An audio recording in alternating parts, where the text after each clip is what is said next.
क्या जीवात्मा को शरीर के बिना मिलती है नरक में सजा? जाने मौत के बाद के विचित्र संसार से जुड़े गरुड़ पुराण के रहस्य।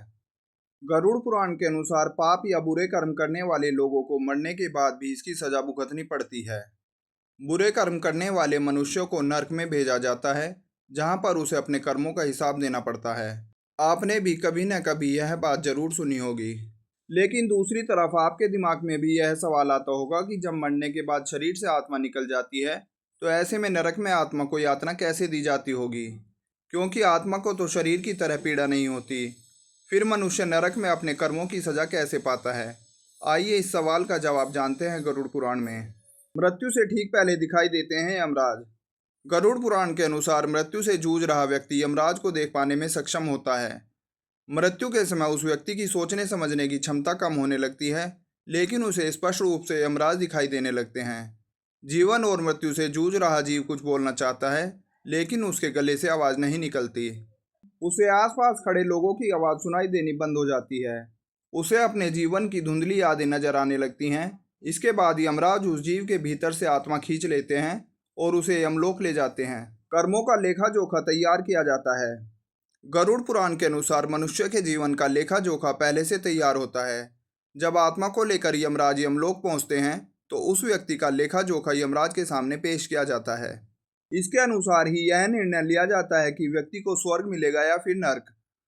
इसके बाद आत्मा की एक बार फिर से यात्रा शुरू हो जाती है।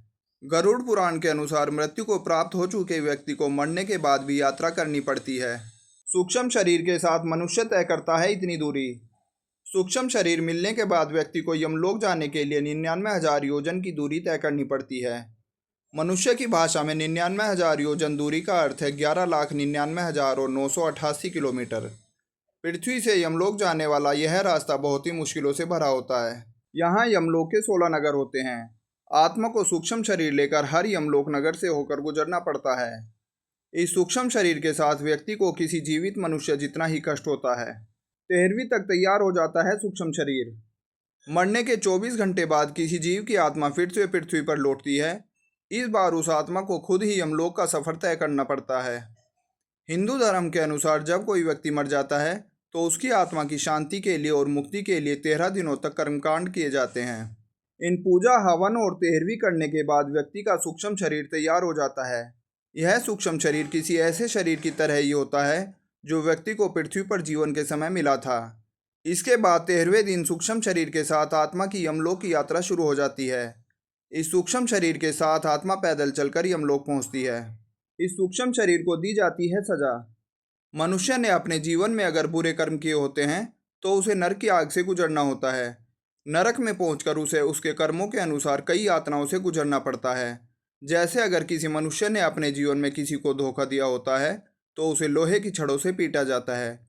वहीं अपनी सुंदरता या शरीर पर अभिमान करने वाले मनुष्य को नरक की आग में जलाया जाता है। यह जीव का सूक्ष्म शरीर ही होता है जिसे सजा दी जाती है। इस सूक्ष्म शरीर को भी दर्द होता है। यह सूक्ष्म शरीर अस्थायी तौर पर मिलता है। सजा पूरी होने के बाद जीव को कर्मों के अनुसार अगला जन्म लेने के लिए भेज दिया जाता है। वहीं अगर किसी मनुष्य के कर्म अच्छे हैं, तो उसे स्वर्ग में भेजकर हर सुख सुविधा दी जाती है। यह जानकारी मान्यताओं तथा विभिन्न माध्यमों से ली गई है। हमारा उद्देश्य बस आपको जानकारी देना है। हमारा चैनल किसी भी बात की सटीकता की पुष्टि नहीं करता है।